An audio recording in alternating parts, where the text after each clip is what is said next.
Someone asked me about sexual freedom, what I want to say about sexual freedom. So I'm going to riff on it for a minute because I've got a lot to say. The first thing I want to point to is that most of us have been socialized out of our connection with our sexuality, our sensual expression. Many of us were shamed for natural sexual expression early on, or we experienced others being shamed for it, and we learned from that. Many of us grew up with a lot of cultural rhetoric around our sexuality being taboo or unnatural or shameful, and so that's the first thing I think it's important to know is that so many of us come to our 20s, 30s, 40s really disconnected from our sexual experience. And conversely, some of us are very, very, very connected to our sexual experience and are sort of hypersexual and in the habit of moving about life, utilizing that energy, maybe not in the healthiest of ways. That's one of the reasons why I like to talk about sexual liberation, sexual freedom, sexual empowerment. This idea coming back to the recognition that our sexuality is natural and it's also powerful.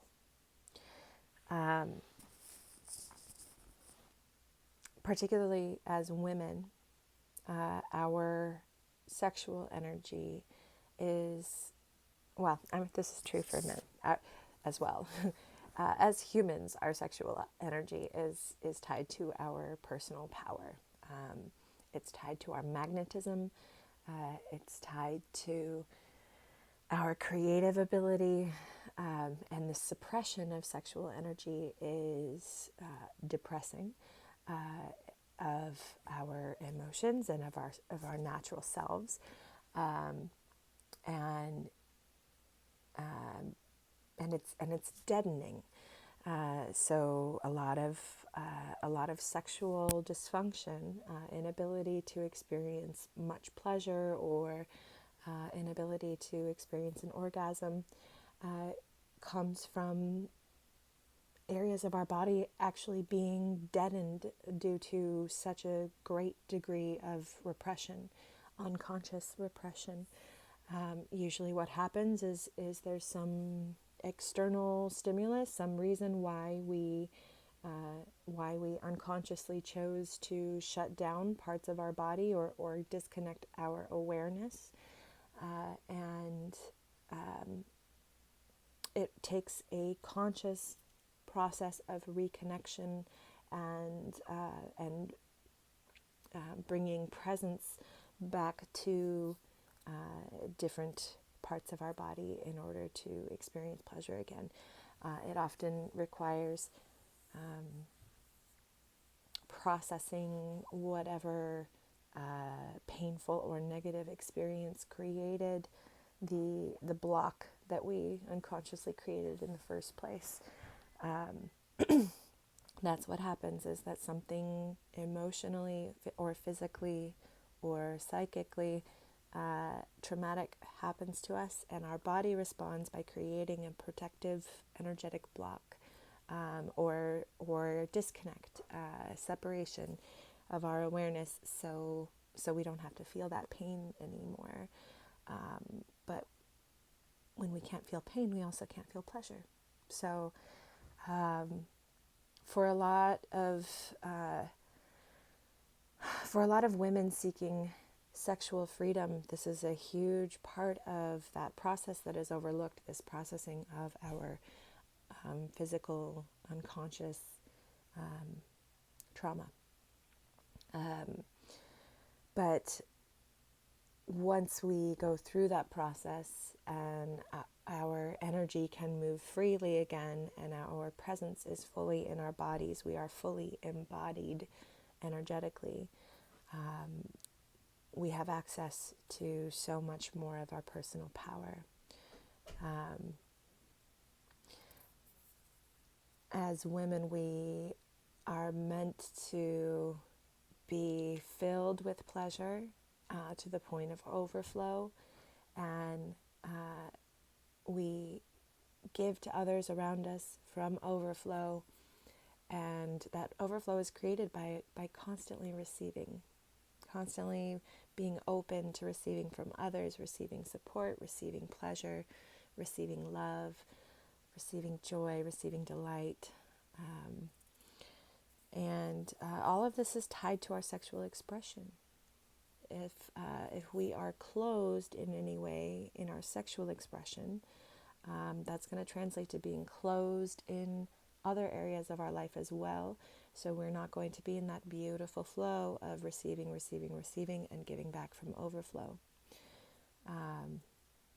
Our sexual expression and our sexual relationship with ourselves first, and secondarily with others, is essentially important, and can be our experience in the bedroom can be a clear indicator of how free and empowered we feel in the rest of our lives. That's actually why I originally created a class about blowjobs. It's not that I'm so it's not that I think blowjobs themselves are world-changing. It's that it's a conversation that opens up the rest of this conversation of sexual liberation and empowerment, and what it actually means for a woman to own her own sexuality. Culturally, women's sexuality has been owned by the other. It hasn't been owned by us. So in the marketing world, in the media, women's sexuality is used to sell things all the time. In the porn industry, women's sexuality is the main drive for the product that consumers consume.